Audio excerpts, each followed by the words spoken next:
So today we're looking at Dhammapada verse 285, which reads as follows. Ucchinda sinehamattano kumudaṃ sāradikaṃva pāṇinā santimaggameva brūhaya nibbānaṃ sugatena desitaṃ. Which means, cut off the love of self, just as one would a lotus stalk in the autumn, in the fall, with one's hand. Cultivate the path of peace, nibbānaṃ, taught by the Sugata.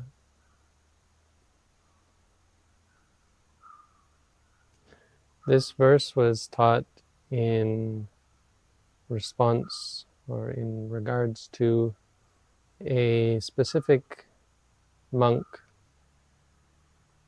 who had ordained at a young age from a family of goldsmiths.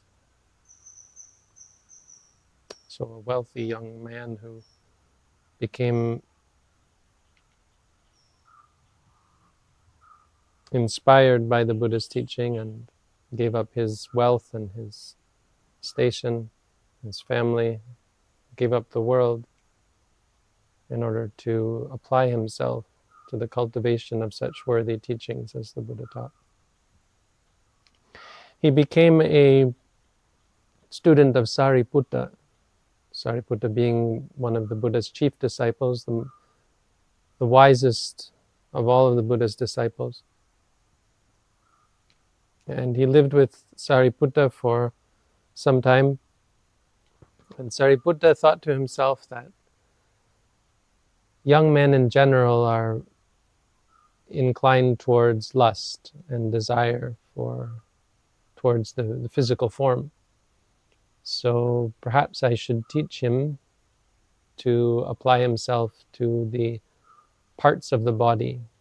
It's called the non-beautiful nature of the body, the meditation on the non-beautiful, because objectively the body is not beautiful. It's full of all sorts of things that taken individually are not attractive to anybody, but when put together give the illusion of beauty. So by taking them apart, it's a powerful practice to weaken and free one from the binds of lust and desire towards the body. So it can be a good entry point to the cultivation of concentration and the cultivation of tranquility, which can then be used as a means of practicing Vipassana, mindfulness. But this young man practiced for a month and got nowhere with the practice, was unable to even focus his mind, had no capacity to connect. It just didn't resonate with him. He couldn't connect with the instruction, the technique at all.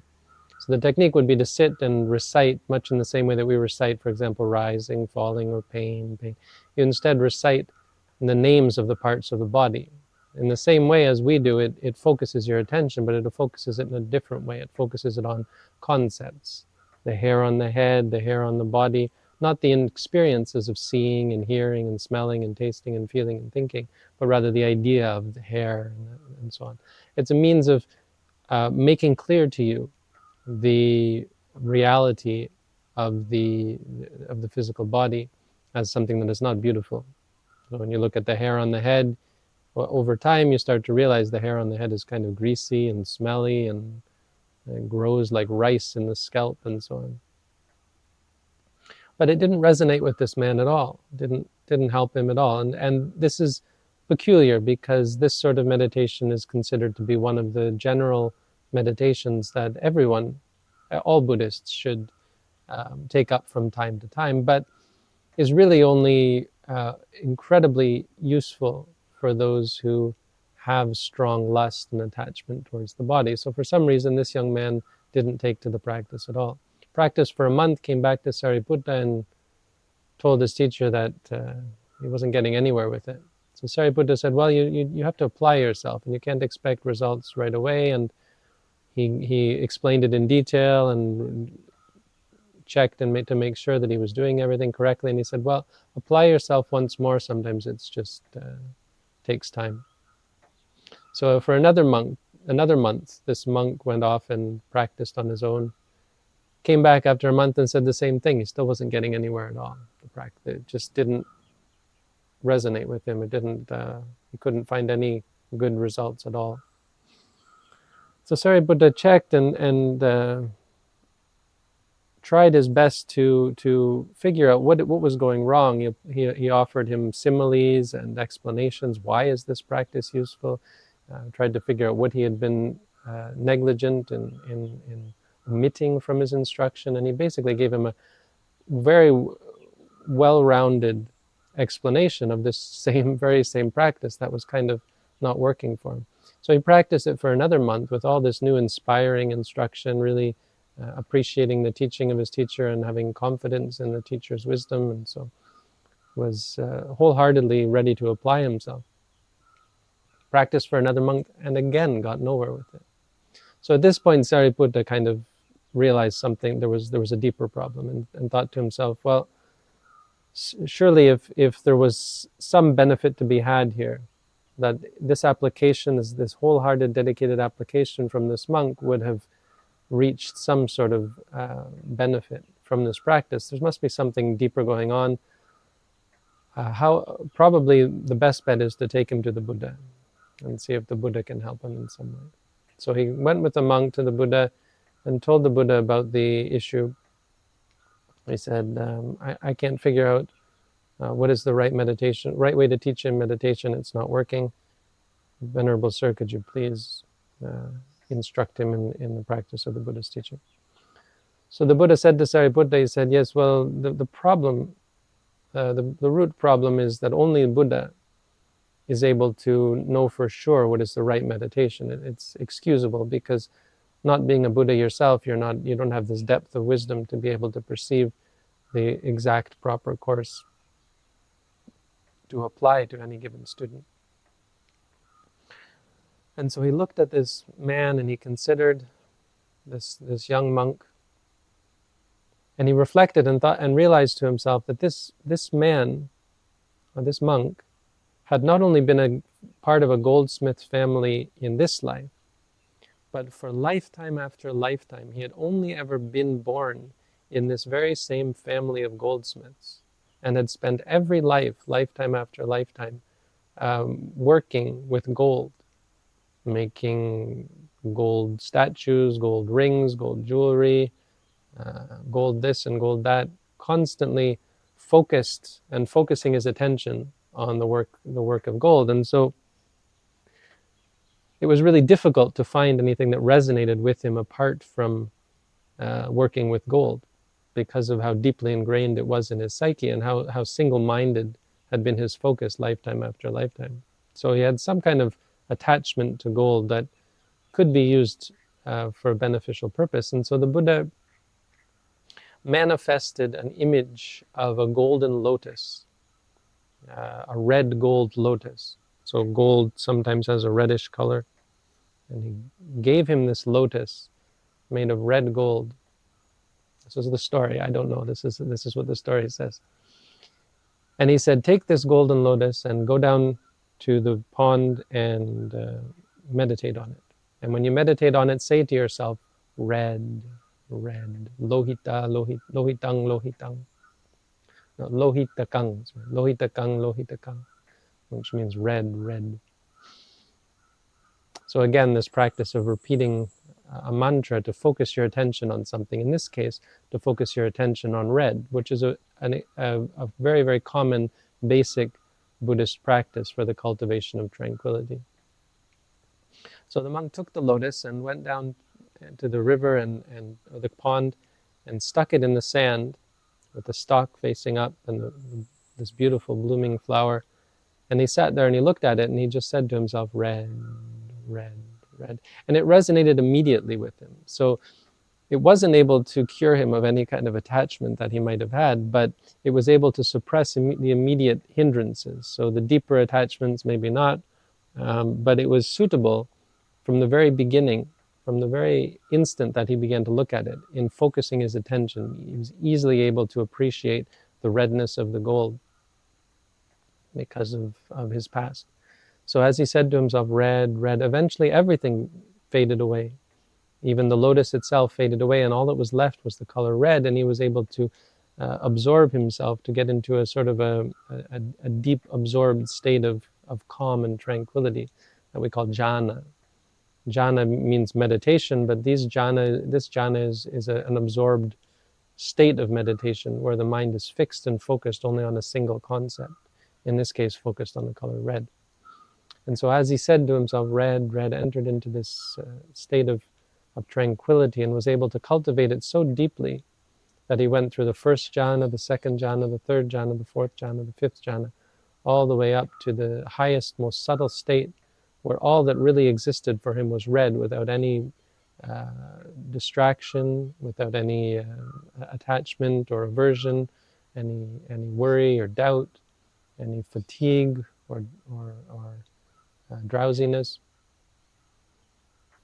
without even any joy or happiness, just a very subtle, tranquil state of calm that was even more peaceful than a happy feeling. So this state of pure and subtle calmness. A really, really impressive achievement, for sure.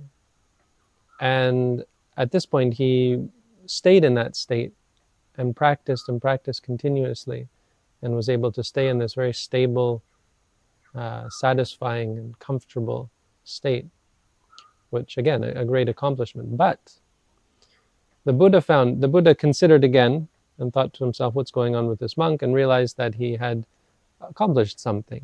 Through his practice of focusing on this lotus, he had tranquilized his mind and entered into the various states of jhana. But the Buddha then reflected to himself, is he going to be able to go further? Because you see, the cultivation of samatha jhana is not the goal, and it's not sustainable. It's not a viable solution to the problem of suffering. Why? Because it's impermanent. It will never last forever, and furthermore, it requires work, work isn't in and of itself a bad thing, but the point is, you can never stop working. In order to attain jhana, you have to keep up your effort, your endeavor to focus your attention on a single object. And so that's not a real problem, but it's something that can never be let up, because as soon as you stop or are interrupted or have some calamity or old age, sickness and death, which are all inevitable, you will lose the ability to focus and suffer disturbance and distraction, and eventually maybe even be sent on another path. It isn't a solution to samsara, because eventually you give it up, lifetime after lifetime. Eventually you veer away and inevitably are taken on another course, and can even still be reborn in the lower realms as an animal or a ghost, or even in hell. Not related to the practice of jhana, but because eventually it doesn't keep you under its power. It doesn't protect you, not in the way that enlightenment or nibbānaṃ, or the practice of Vipassana and mindfulness does. So the Buddha considered to himself, this monk was actually stuck. He had attained a good thing in a worldly sense and as a sort of preparatory practice, but he was completely unable to go further, because there was still very much attachment involved with this practice. Obviously, he was very much fixated on the color of the gold and the nature of the gold and so on. He wasn't at all capable of seeing through that. He would never be able to see the three characteristics, is the point. So the Buddha said, well, I better help him again. And so he made this determination that changed the lotus. So he had this beautiful, blooming red lotus, red gold lotus, and he made a determination for it to wither. And immediately it began to crumble and blacken, like a rotten lotus. This is like like if you were to crumple a lotus up in your hand, and it got all wrinkly and withered and wilting. which of course pulled the monk completely out of his trance and shook him up and made him ask himself, how is this possible? What's this reality that I'm experiencing now? What's going on? And realized impressed upon him the fact that even this gold, this long-lasting, seemingly stable and satisfying state is subject to loss. They're just the simple experience of being shaken out of the trance and the tranquility and being unable to find it again. Because once you lose the object and are confronted with something unappealing, something that your mind recoils from, you lose all capacity to attain the state. So even when he tried to close his eyes, he was still bombarded with these visions, this shocking vision of the wilted gold. Like, how could a golden lotus suddenly wilt like an ordinary lotus that had gotten old? And it intrigued him, and it opened his mind, broadened his perspective, which is, of course, the shift that we undergo when we make the change from the practice of samatha to the practice of vipassana. It's what differentiates the two, where you start to be a little more open-minded, a little bit less fixated on a single object, and more open to the changes and the underlying mechanisms behind things like a lotus. What's going on behind the scenes? Because even gold does eventually break apart and disintegrate. There's nothing in the universe that isn't subject to cessation.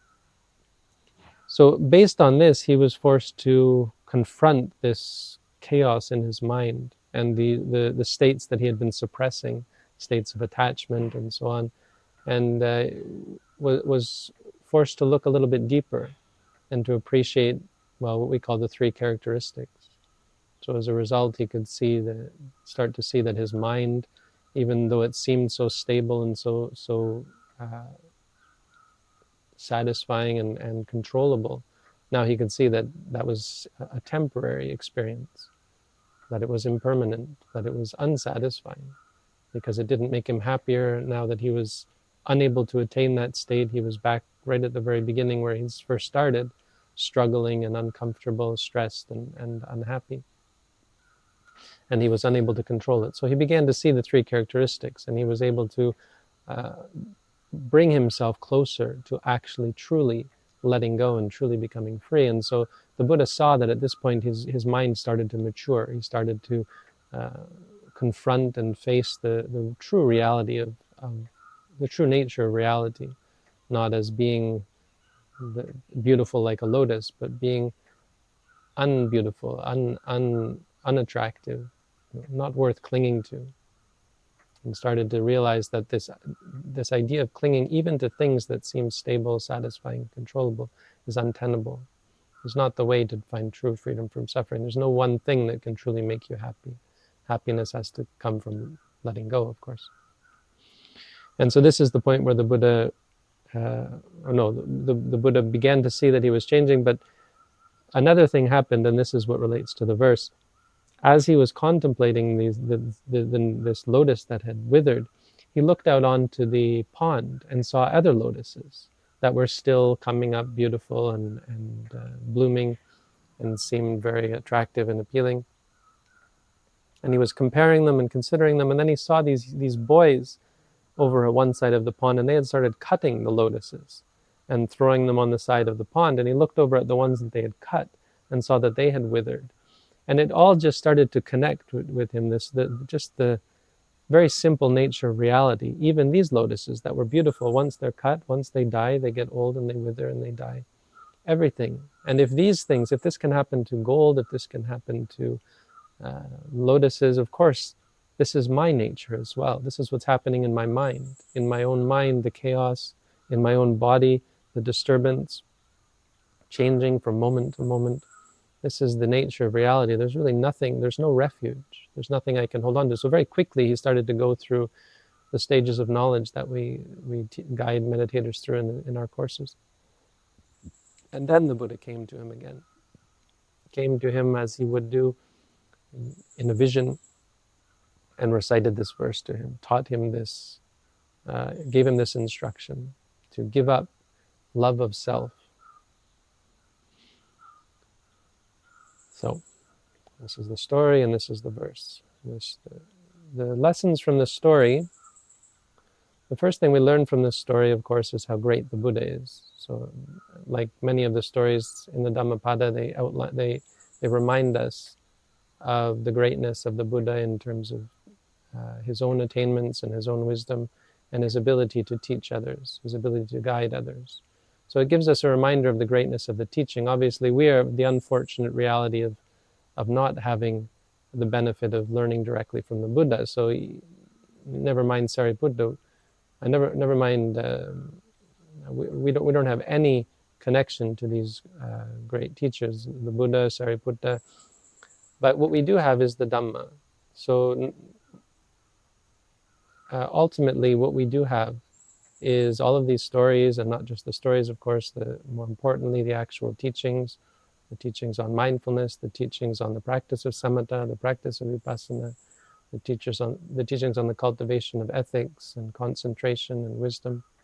We have 45 years of teaching that the Buddha left with us in order to provide us with a framework, an outline for how to approach the practice of understanding reality and letting go of attachment and becoming free from suffering.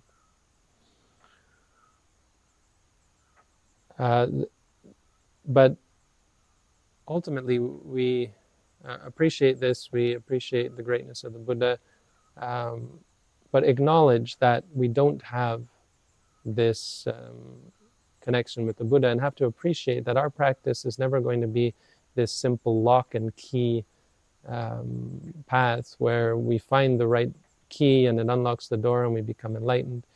As we can see from many of these stories, the second lesson from the story is the differentiation of individuals. So not everyone needs the same instruction, and not everyone is going to have the same sort of practice. For some people, practice is going to be easy and quick. For others, it's going to be slow and difficult. And as we get on and on, further and further away from the time of the Buddha, of course, the general trend is for the practice for individuals to become more difficult and slower. But even putting that aside, it's also not simply a straight path, because everyone has different obstacles, different challenges, different focuses, different things they need to focus on.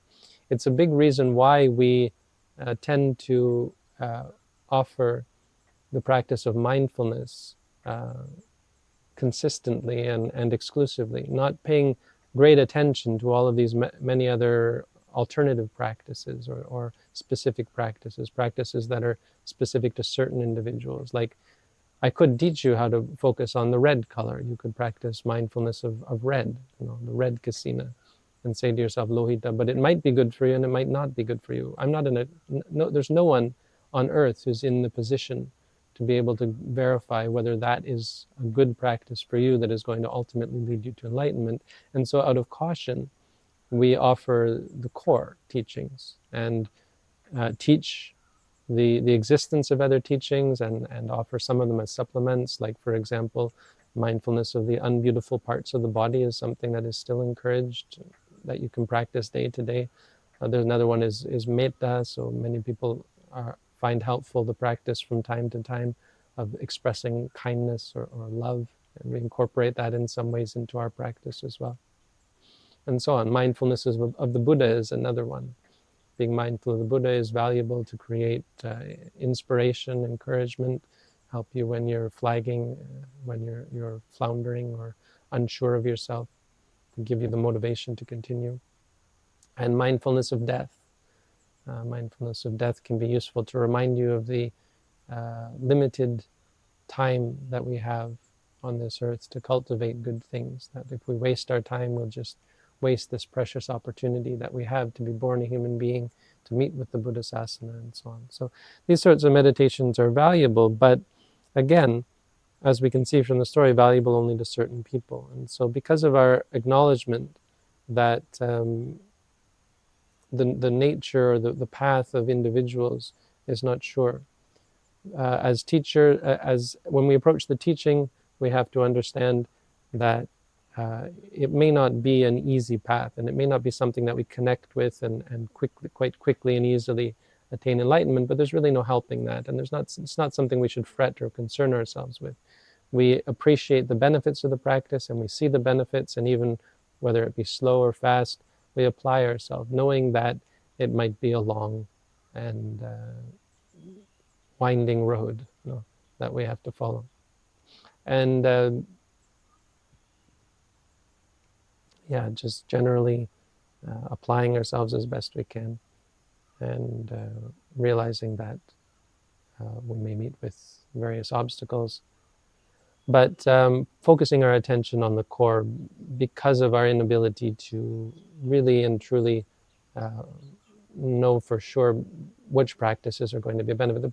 The problem with things like samatha practice in general is that they are focused on concepts, and those concepts they're not grounded in reality. So the concept of red, the idea of red, has nothing to do with your moments of experience. When you experience red, it's just seeing. But if you focus on the idea of red, it's really kind of dissociated from reality, and as a result, it can lead you into other concepts. A person focusing on red could have some strange vision of something red, like blood, for example. The word lohitaka actually means that which is of blood, the color of blood. So maybe someone, based on their past karma, might go in a bad direction with that because of all the various trauma that might be associated with blood. For example, someone who practices mindfulness, the unbeautiful parts of the body might become depressed if they're not in the right mind state. There were cases of this in the Buddha's time where it really had a detrimental effect on a person's mental well-being. So the problem with samatha practice, because it's conceptual in nature, it connects with the mind, and it can lead you on a tangent away from reality. The greatness of mindfulness, though it might be uncomfortable and not nearly as pleasant as that jhana process sounds like, is that it's rooted in reality. You can never really go wrong. Why the Buddha praised mindfulness and pushed for the practice of mindfulness as the core teaching is because it's rooted in reality. When instead of saying red, red, you would say seeing, seeing, or when you focus on experiences like the stomach rising or sitting or the pain or so on, you're grounded in reality. You can't go wrong in the same way. It can never lead you to some strange concept or trauma or so on. Any emotions that might come up as a result can as well be dealt with, as well be faced and focused on, because of their nature as ultimate reality. So important to understand this distinction of practice, and really, no matter what you practice, to take this as a lesson, an example of how someone can get stuck. This is a common experience with people who practice samatha practice. They become very calm and tranquil, and that's a great tool to bring your mind to be able to focus on reality. But it's quite common to not take the next step. And this is why the Buddha had to help this goldsmith monk by showing him a vision. And the Buddha's done this in several occasions, where he would show someone the opposite side of what they were attracted to help them appreciate the potential for loss, the potential for change, and the trauma and stress that comes when you lose the things that you're attached to, when you lose the things you depend upon for peace and happiness and so on. The third lesson is the differences of. Right, so that was the third lesson. So the first lesson is the greatness of the Buddha. We appreciate the greatness of the Buddha and the greatness of the Dhamma, and so while it might make us feel lose heart or lose hope because we don't have this connection with the Buddha directly, and we don't have the capacity to get the best teaching that might possibly exist. On the other hand, we have his teachings, so we appreciate that we have this opportunity that many people in the world don't have, to meet with the Buddha's teaching. The second lesson is differentiation of individuals, so appreciating that our practice might be specific to us, and to know that we might have specific problems, and that shouldn't dissuade us, shouldn't discourage us. Sometimes we might need to apply ourselves differently from others. The third lesson is the differentiation of meditation topics, which I've already dealt with as well. So the difference between samatha practice and the difference between samatha practice and vipassana practice.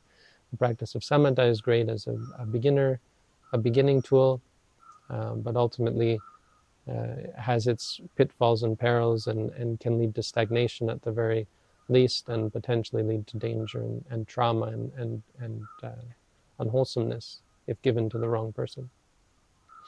Whereas Vipassana, though uncomfortable and unpleasant in some cases, is honest and sincere and connected with reality, and so ultimately safer and more powerful and necessary. You can't just practice samatha to attain enlightenment. Whether someone practices it first or not, ultimately they have to undertake the practice of mindfulness, satipatthana, vipassana, in order to connect with reality and understand it and let go of the attachments that we have to it and to anything. As for the verse is not connected with this the story so much, because by the time the Buddha teaches the verse, this monk is in a different frame of mind. So the connection here is once one has seen the three characteristics, what is the way forward? And the Buddha makes clear this idea of love of self as being core in leading to, or core in terms of what we have to confront in order to attain the goal of freedom from suffering. It's an interesting concept. It's an interesting idea because we're often told of the importance in worldly society. We're taught about the importance of loving yourself, right? We see loving ourselves as being a way to counter low self-esteem.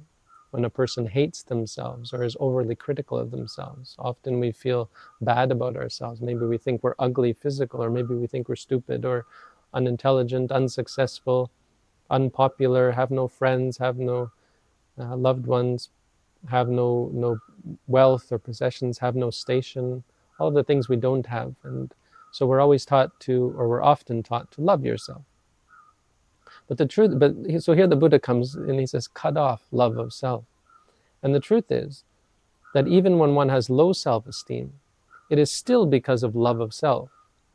Because it's not love of oneself, it's not love of a particular self, love of the self that you have. It's this attachment or partiality or liking of some kind of self. If you hate yourself, it's only ever because you wish you were some other way. If you didn't care about how you were, you wouldn't hate yourself. If you didn't have any desire for yourself to be this way or that way, if ugliness didn't bother you, ugliness wouldn't bother you if you didn't have this attachment to beauty. You know, wishing you were this way, wishing you were that way.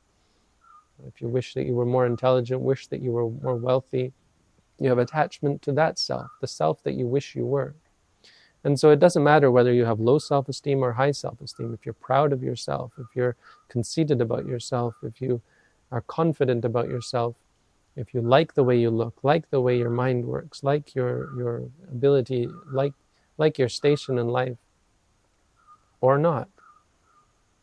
The problem isn't being beautiful or rich or smart or powerful or ugly or poor or unintelligent or unloved, alone.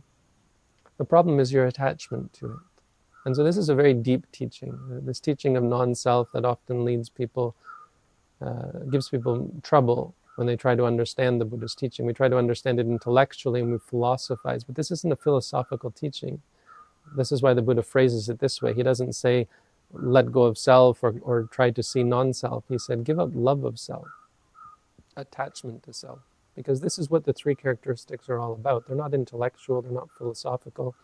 They're the reason why you shouldn't cling to things. You shouldn't attach or hold on to anything, because nothing in the world is stable, satisfying, or controllable.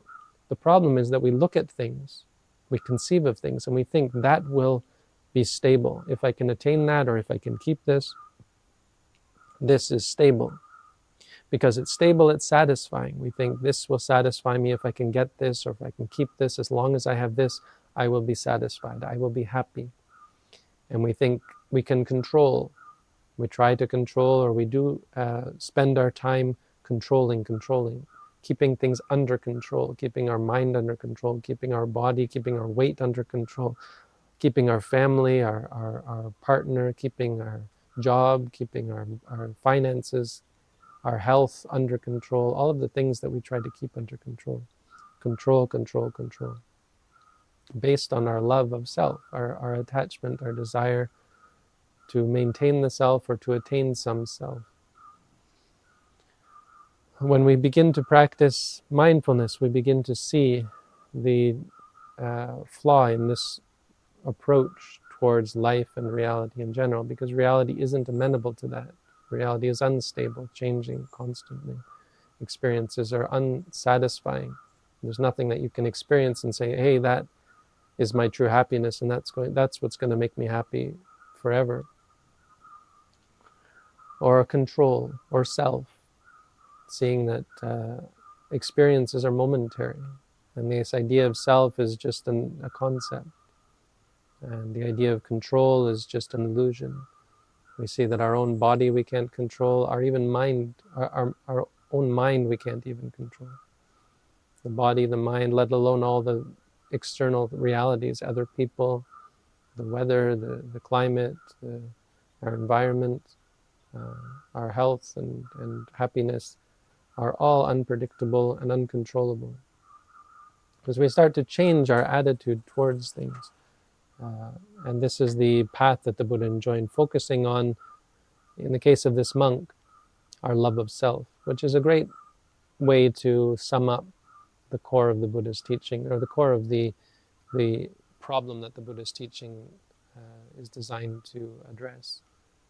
To let go of love of self, to let go of any kind of desire to be a certain way or to stay a certain way.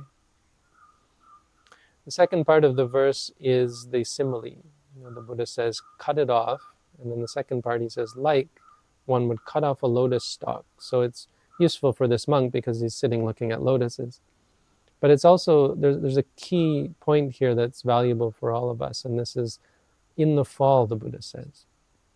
It says, cut it off like you would a lotus in the fall, in the harvest season. And it's a simple, I don't want to read too much into it, but it's important. And the importance is that there has to be a maturity of the situation before you can accomplish this goal. And this relates to the idea of intellectualizing self and the three characteristics in general, or trying to gain some results in the Buddha's teaching by just immediately profiting from knowledge. So you learn about the three characteristics, you wrestle with them, and you don't get anywhere. Or you practice Samatha meditation and you don't get anywhere. In order to cut off defilements, in order to cut off one's attachment and aversion and delusion in relation to self, in relation to permanence, in relation to pleasure, one needs a level of maturity. So it comes through the progress on the path. And this isn't something that you can force. It's not something we can put a date on. Again, for each individual, it's going to be different. It's going to be specific to them. But through the practice of maturity, the cutting off doesn't come as long as the situation isn't mature. Like a lotus, if you try to cut it off when it's still green, I guess it probably doesn't break in the same way as it would in the fall. I think lotuses, once they're mature, then they just snap off. But when they're young, they don't snap in the same way. And so this coming to terms with the nature of reality and freeing ourselves from attachment to self or attachment to anything comes through the cultivation of the Buddha's teaching, and comes at the end of the Buddha's teaching, once you've reached maturity. And so not something we should fuss about or focus on in the beginning. We tell meditators not to focus too much on the three characteristics as a question of whether you're seeing them or how to see them or how you should go about seeing them. You focus on the practice of mindfulness, and you can see from the very beginning the three characteristics start to arise, but they come on their own as a result of the maturation of mindfulness. They come moment after moment, and the cutting off comes through seeing the three characteristics so frequently and so extensively that finally there is a maturity, and there's this breaking off. And it really is an apt simile, because at that point the mind has changed. This stickiness that keeps us clinging and seeking out objects to possess and to be. This is me, this is mine, and so on. Really evaporates like the stickiness of the lotus, and there's a drying up of all of this well of greed and anger and delusion. And with the drying up, there's the maturity, and then the mind comes to a point where it's able to make the break, which happens irrevocably. It happens without being able to go back. Like when you cut off the lotus stalk, you can't put it back together and hope that the lotus grows again. And the third part of the verse is a reminder of why it's important to let go of love of self, and that is because this is the santimagga taught by the Buddha, the path of peace. Because ultimately, again, our goal isn't just to understand the three characteristics or even just to let go of self. Why is that important? It's important because this is the cause of all of our stress, all of our disturbance. It's what keeps us from finding peace. You think of all the worldly ways in which self gets in the way of peace and happiness and freedom from suffering. When we have ego, conceit, when people are possessive, how much of the world's problems are just because of us hoarding and greeding for the things that we want. Part of the people who can get what they want, keeping it from the people who can't get what they want. Stealing from others, manipulating others, even just destroying the environment, destroying the world around us through our short-sighted need to be satisfied, to be satiated again and again in a way that can never possibly hope to satisfy us, in a never-ending search for happiness. This selfishness, trying to hold on to the things that we want, and holding on to our self, holding on to the things that we identify with or cling to as me and mine. This is what keeps us from finding peace, and that true peace doesn't come from love of self, doesn't come from loving yourself.